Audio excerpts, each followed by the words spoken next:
We invite you on a virtual journey to Petra, the ancient and mysterious city in Jordan. Since the 2nd millennium BC, Petra had been the capital of the Nabatean kingdom and the intersection of the main commercial routes between the east and the west.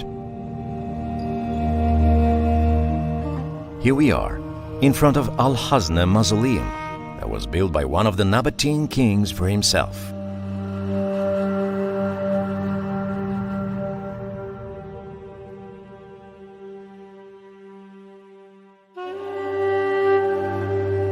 Many kings wished to be buried in Petra, and their wish came true.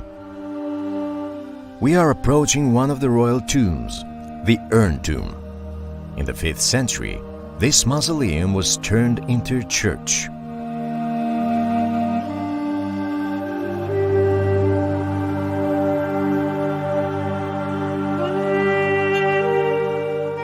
Among other royal tombs, there is the Silk Tomb, named for the rich color of the sandstone.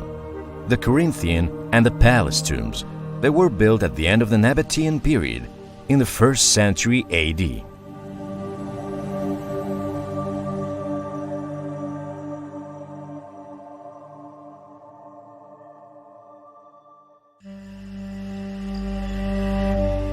Look at the small cavities in the rocks. These are tombs too. Officials, ministers, and other kings' confidants were buried here. This stone tomb complex was named the Street of Facades. The main part of the city covered around 3 square kilometers. At the time of its prosperity, Petra was full of life. Its population was around 20,000 people.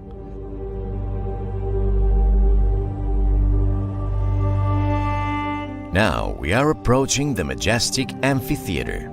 This is the evidence that Petra wasn't always the city of the dead. In 106 AD, Petra became a Roman colony. And just imagine how this theater gathered 8,000 people to see gladiator fights, races, and other entertainments.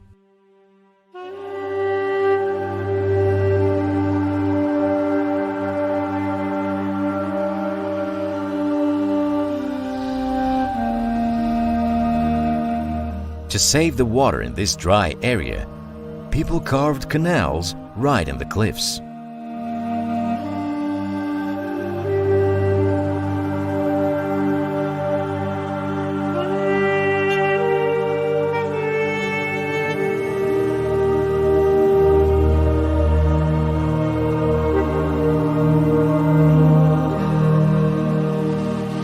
Let's get back to Al-Hazna.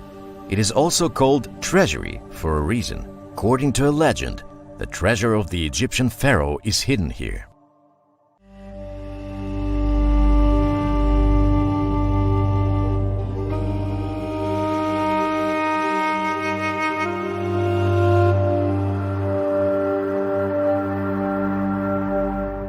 Let's have a closer look at the facade of Al-Hazna. The 40-meter-tall mausoleum is decorated with a fancy pattern. On the urn you can see bullet marks left by Bedouins who tried to get the legendary treasures at the beginning of the 20th century.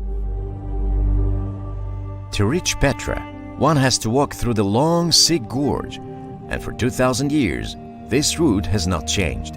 Just like tourists enter the city nowadays, in the past ancient caravans arrived in the oasis after an exhausting journey. The only difference is the distance of this way.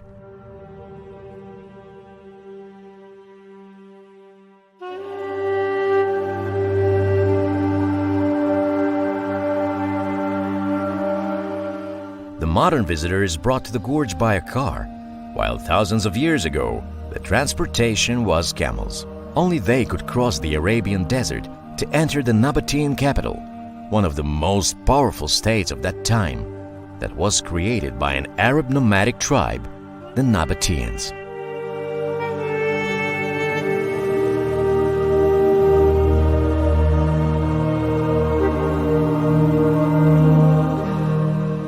An hour walk from here, there is a well-preserved temple at Deir. To get here, you have to pass 800 stair steps. The temple is almost 50 meters tall and fully carved out of the rock. Have a closer look at Ad-Deir, the way no one has seen it before.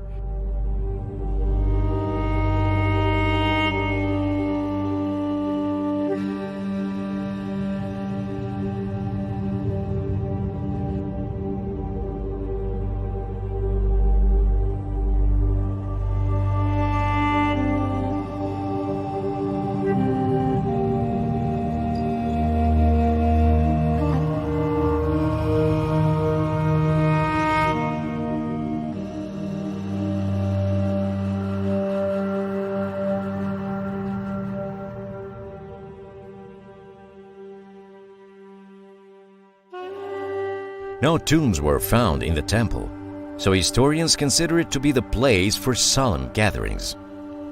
In the 4th century, it became a Christian monastery. A series of earthquakes destroyed a major part of Petra, and people finally abandoned it in the 7th century. Now, Petra is one of the most famous architectural monuments. Thousands of tourists come here to see this wonder of the world. If you ever happen to come here, don't forget to visit the night show with candles in front of Al-Hazne. It is an unforgettable sight.